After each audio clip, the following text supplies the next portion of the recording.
સુરત મનપાના કતારગામ ઝોનના વાહન ડેપોમાં ડીઝલ ચોરીની આશંકાને પગલે કોંગ્રેસ કાર્યકરો વાહન ડેપો પર પહોંચ્યા હતા।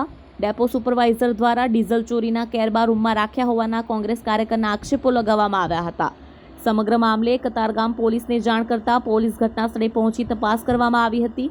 કોંગ્રેસ કાર્યકરોએ મેયર અને મનપાના ઉચ્ચ અધિકારીઓને જાણ કરી છતાં કોઈ અધિકારી ન પહોંચતા કંઈ રંધાઈ રહ્યું હોવાના આક્ષેપો લગાવવામાં આવ્યા। મહાનગરપાલિકાના મેયરના વોર્ડમાં આ મનપા સંચાલિત વાહન ડેપો આવેલો છે। મેયરને જાણ કરાઈ છતાં મેયર ન પહોંચતા અનેક અટકળો દોર શરૂ થઈ ગઈ છે। અગાઉ પણ મનપાના અન્ય ઝોનમાં આવેલા વાહન ડેપોમાં ડીઝલ ચોરીના મામલા સામે આવી ચૂક્યા છે। વંદે માતરમ, હું હરીશભાઈ ગુજર, સામાજિક કાર્યકર્તા સુરત શહેર। આજે અમે જે ઊભા છીએ એ ગાયત્રી ડેપો છે, એ સુરત મહાનગરપાલિકાનો। પાછળ કિરણ હોસ્પિટલ છે અને કતારગામ આ જોન લાગે। અમારા મિત્ર છે, અમારા સોલંકી સાહેબ, એમણે 2 દિવસની અંદર આ એસએમસીનો જે ભ્રષ્ટાચાર છે, ડીઝલ ચોરીનું જે કૌભાંડ છે, એ ભાઈ અમારા રંગે હાથે પકડા છે। અને આ ભાઈએ મેયરને ફોન કર્યા છે, પોલીસને ફોન કર્યા છે, ઘણા બધા અધિકારીને ફોન કર્યા છે, પણ કોઈ સહયોગ આપવામાં આવ્યો નથી। ત્યારે આ અમારા મિત્રએ મને ફોન કર્યો કે હરીશભાઈ ગુજર, તમે અહીંયા સ્થળ પર આવો અને આ અમે એકદમ લાઈવ અમે આ ડીઝલનો ભ્રષ્ટાચાર પકડાયો છે। ત્યારે તમે જોઈ શકો છો, આ કેરબો છે, આ કેરબોની અંદર ડીઝલ છે, બરાબર। કાલે રાત્રે મોટો કેરબો અહીંથી ગાયબ થઈ ગયો છે।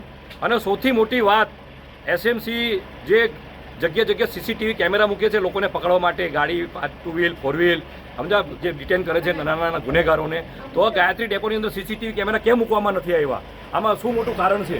એટલે મને એ જ લાગે છે કે સીસીટીવી નહીં મૂકવાનું કારણ એ છે કે આ લોકો રંગિયા ભ્રષ્ટાચાર કરે છે અને જે બી એ કૌભાંડ થાય, રેતી, સિમેન્ટ, કપચી, આ જે પણ ડીઝલ ચોરી, આ સીસીટીવી નહીં મૂકવાનું આ મોટું કારણ હોઈ શકે છે। અમે એસએમસીના અધિકારીને કીધું, તમે તાળો ખોલાવી નાખો। અહીંયા કોઈ તાળો ખોલાવવા આવતું નથી, કારણ કે અમારે એવો શક છે, અમને એવો શક છે કે આ રૂમની અંદર ડીઝલના કેરબા ભરીને પડેલા છે।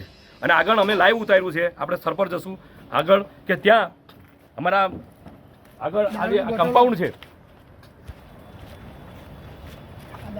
છે, મેં આગળ પર સુરત રેલવે સ્ટેશન અને કામરેજ પર 4 રસ્તા પર મેં દારૂની બોટલો પકડીને હરસંઘવીને મોકલી હતી। આ પણ હું હરસંઘવીને મોકલવા માંગુ છું કે તમારા એસએમસીની અંદર આ દારૂની બોટલો ક્યાંથી આવી? કાલે વિડીયો ઉતારેલા, આ ટ્રકની અંદર દારૂની બોટલો હતી, બરાબર, ટખણા હતા, થેલીઓ હતી, પ્લાસ્ટિકની, બધું સાફ થઈ ગયું છે, બરાબર। એ વિડીયો છે અમારી પાસે, જે કાલે જે વિડીયો ઉતારેલા દારૂની બોટલ સાથે, અને અમુક ગાડીઓ બંધ છે, એના પણ રીડિંગ ઉતારીને એને બી પહેલાં પૈસા આપવામાં આવે છે। કાલે જે ભાઈ વિડીયો ઉતારેલો પેલો ડીઝલ ચોરીનો, એ કેરબો અહીં પાછળ ફેંકી દેવામાં આવેલો અને કેરબો ગાયબ થઈ ગયો છે રાતે। એક કેરબો બારોબાર ગાડીમાં ચાલ્યો ગયો છે 4 વ્હીલમાં, કારણ કે સીસીટીવી નથી, એટલે અમે એના સબૂત અમે નહીં આપી શકીએ, કારણ કે બહાર સીસીટીવી નથી, આખા ડેપોમાં સીસીટીવી નથી। એટલે ક્યાં શું ચોરી થતી હોય એ તો હવે ઉપર આનો માલિક રામ જ છે। એટલે તમામ અમારા એસએમસીના અધિકારી, અમારા ડેપ્યુટી મેયરશ્રી, સાંસદ, કોર્પોરેટર, ધારાસભ્યોને નિવેદન કરીશ કે ભારતીય જનતા પાર્ટીમાં જે ભ્રષ્ટાચાર છે ને, આ એક નવો ભ્રષ્ટાચાર ઉજાગર થયો છે આજે, ડીઝલ ચોરી કૌભાંડ।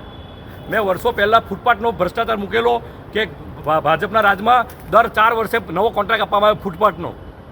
એટલે હું ઠેઠ ઉપરથી નીચે ઉતરું છું। આ બોટલો જોઈ શકો તમે, દારૂની બોટલો।